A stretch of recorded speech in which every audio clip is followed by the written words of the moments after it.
एक बड़ी प्यारी कथा आती है।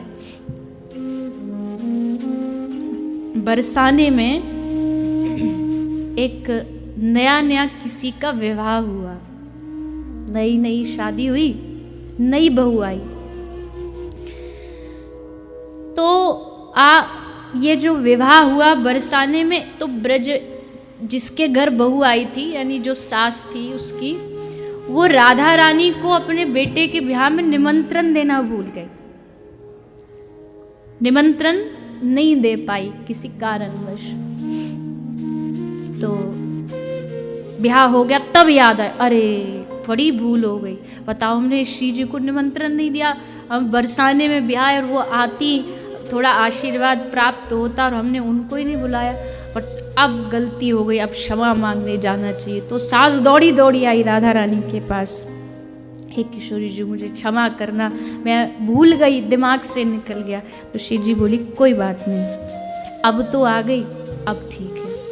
सास बोली वाह कितनी उदार हैं आप, पर मेरी इच्छा है कि एक बार मेरी बहू का आप मुख देख लें और उसको आशीर्वाद दे दें।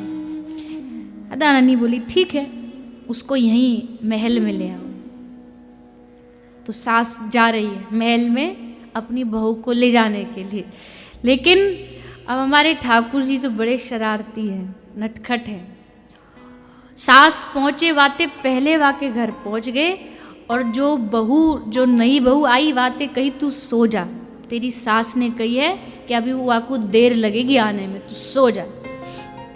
वाकू सुला दियो और खुद बहू को श्रृंगार करके घूंघट करके बैठ गए। अब सास आई, सास ने देखी आहा बड़ी मर्यादित बहू है, देखो कैसे एकदम संकोच में, नई आई तो थोड़ा संकोच है, घूंघट करके बैठी है। चल, वो ऐसे इशारे से पूछा, कहा? बोले तुझे हमारी ब्रज की जो ठकुरानी है उनके दर्शन कराने लेके चलूं, चल मेरे साथ। चलेगी? अब भीतर तो रसगुल्ले फूट रहे हैं कि आज हमको श्री जी के दर्शन होंगे। तो घूंघट करके बहू लेके पहुंच गई किशोरी जी के पास। बहू ने जाके हाथ जोड़ करके प्रणाम किया। तो राधा रानी ने आशीर्वाद दियो कि अपने प्रियतम की हमेशा प्रिय रहो। आहा ठाकुर गदगद हो गए, वाह इतनो बढ़िया आशीर्वाद मिल गयो। फिर या के बाद ठाकुर जी ने, अब आशीर्वाद कैसे लोगे? चरण स्पर्श करके तो लोगे। अब ठाकुर जी को ये अवसर मिला कि हम एक बार श्री जी के चरण स्पर्श कर लें। तो ठाकुर जी चरण स्पर्श करते।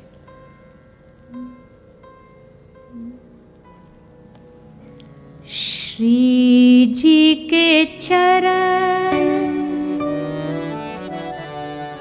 कमल को ध्याकर, श्री जी के चरण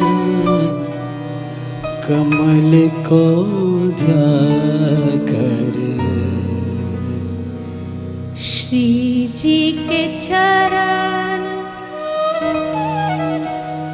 कमल को ध्याकर, श्री जी के चरण कमल को ध्याकर, नैनन नीर बहाइए,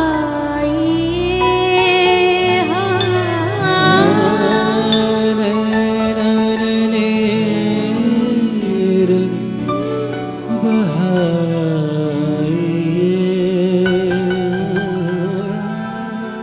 नैनन नीर बहाइए।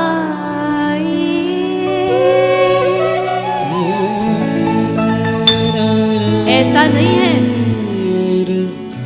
कि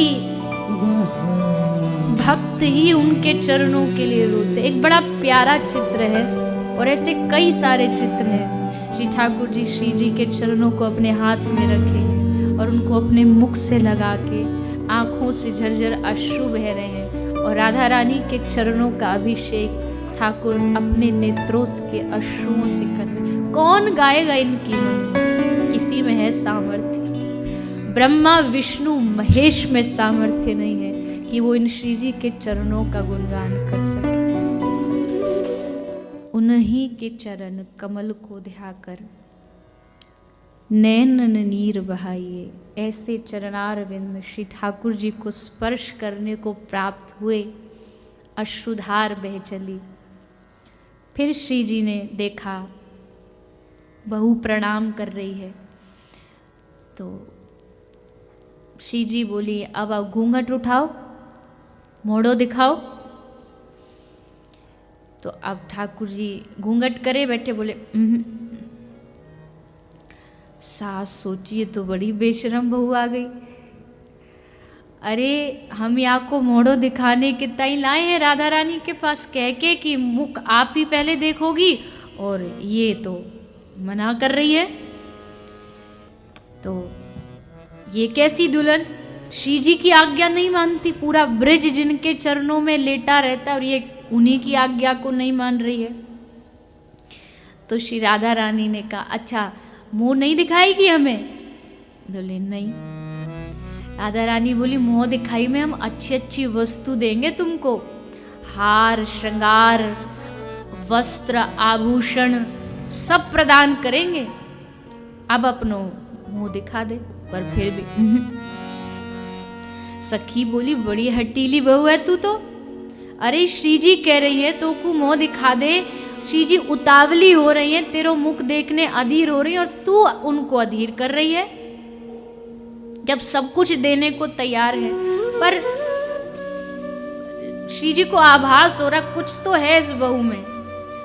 वो तो अरे नजदीक की बात छोड़ो, कहीं दूर से कृष्ण के पीताम्बर को वायु भी स्पर्श करके आ जाए तो भी पहचान जाती है कि मेरे प्रियतम का ये सुगंध है। वो नहीं पहचानेंगी सामने कौन बैठा है, पर लीला कर रही है। तो अरे दिखा दे सखी कहती है श्री जी लगे याकू तुम्हारो नेग पसंद नहीं आयो, अभी कछु बढ़ानो पड़ेगो, नेग बढ़ेगो तो ही मोड़ो दिखाएगी। तो श्री जी बोली तेरो नेग बढ़ा दूं, अगर याते संतुष्टि नहीं है रही तेरी तो मैं तो को कुछ और दूं और बढ़ के दूं। तो बोली तो श्री जी बोली याते बढ़ के का दूं, हार आभूषण श्रृंगार सब दे दिए। अच्छा एक काम कर, आज कहते हैं ना श्री जी कभी कभी द्वार खोल देती है अपने भंडार का, तो आज खोल दिया। तो बोली कि मैं तुझको, तू मुंह दिखाई में तुझको निज महल में रख लूंगी अपने पास। आहा बस अब तो क्या ही बोले, निज महल में वास मिले, जा महल को दूर दूर से ठाड़े ठाड़े ठाकुर देखते रहे कब श्री जी निकलेंगी, कब एक झलक होगी। वह निज महल में हमको वास मिलेगो, याते बड़े आनंद की सीमा और का होगी।